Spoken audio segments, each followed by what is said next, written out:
Kabajamtoota daawwattoota keenya har'ammoo kan isin daawwachiisnu dachee miidhagaa godina Bunnoo Beddellee aanaa Cooraa ganda Allee Dabbasoo keessatti argamudha.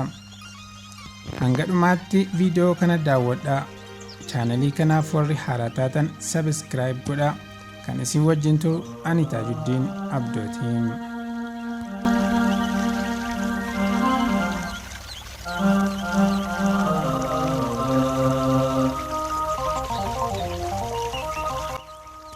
Akkuma beekamu dacheen Oromiyaa badhaatuu waa hundaa akka taate wal nama gaafachiisu.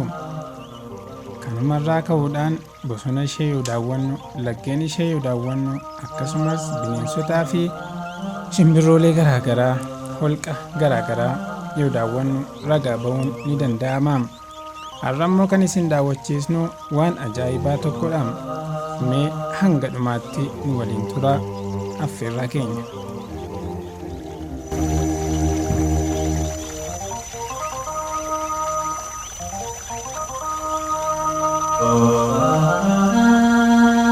Godinni Bunnoo Beddellee godinoota lixa Oromiyaatti argaman keessaa tokko yoo taatu, biqiloota uumamaa kanneen qorichummaaf barbaadaman hedduu of keessatti qabattee kan argamtudha.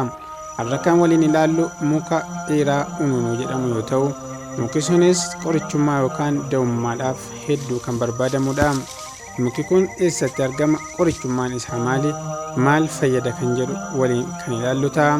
Nu wajjin turtii gaarii isiniin jenna.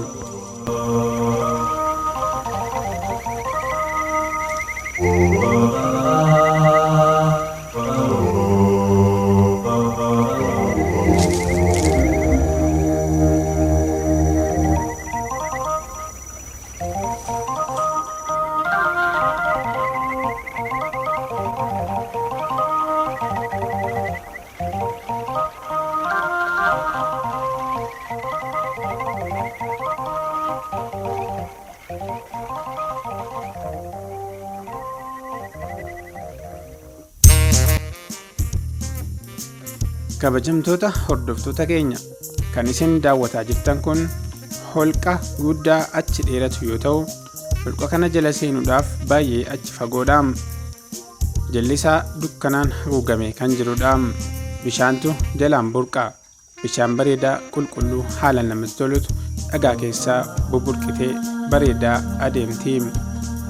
Kan nuti daawwataa jirru kun gubbaa isaati. Gubbaa isaa kanarra immoo yoo ilaallu bishaan dhagaa gurraacha keessaa burqaa jirtudha. Bishaan kun dhagaa gurraacha keessaa baatee gara holqichaatti kan gadi seentu yoo ta'u, holqichuma keessaan immoo xiqqoo deemtee lafatti gadi nammitee eessa akka isheen seentu kan dhabamtudha. Amma kan isin daawwachiisuuf deemnu ammoo muka dheeraa gubbaa isaatti argamudha. Mee waliin haa ilaallu. Turtii gaarii. Kan isin daawwataa jirtan kun muka ajaa'ibaati. Akkuma argaa jirru muki kun qolli isaa irraa soqamee yookaan irraa baafamee dhumee jira. Qophoon isaa irraa baafamee qorichummaa yookaan da'ummaadhaaf itti fayyadamu. Mee maal akka fayyadu walumaan haa ilaallu.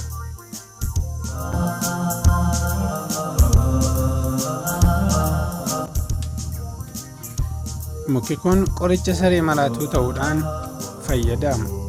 Namoonni naannoo sana jiran qophoo isaa irraa baasanii gogsanii tumanii horii sareen ciniinte yookaan nama sareen maraatuun ciniinte kennuudhaan qorichummaadhaaf itti fayyadamu.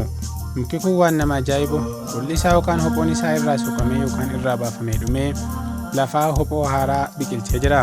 Akkuma ilaalaa jirru namoonni irraa baasanii itti fayyadamaa jiru.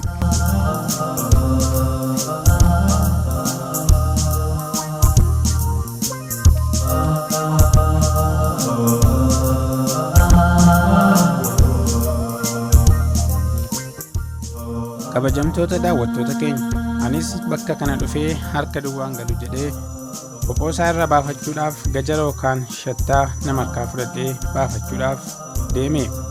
Haa ta'u malee bakki mukki kun dhaabbatee jiru baay'ee nama sodaachisa. Jalli isaa holqa yookaan bowwaa ta'ee kan jiru yoo ta'u, muka kana yaabbachuuf illee baay'ee mijatu. ana garas kan jiru kunis waashaa yookaan holqa nama sodaachisuudha. Bakka kana bineensi garaagaraallee waan jiru namatti fakkaata. haa ta'u malee anis asiif achi ilaalaa sodaataatuma hanga ta'e irraa baafadhee fudhadhee galuuf murteesse. Maarree akkuma isinuu argaa jirtan sodaachaatuman irraa baafachaa jira. Kabajamtoota hordoftoota keenya kan qophii kana qopheessee kan isin biraan ga'e ani Taajuddiin Abdooti. Waan daawwattaniif galatoomaa.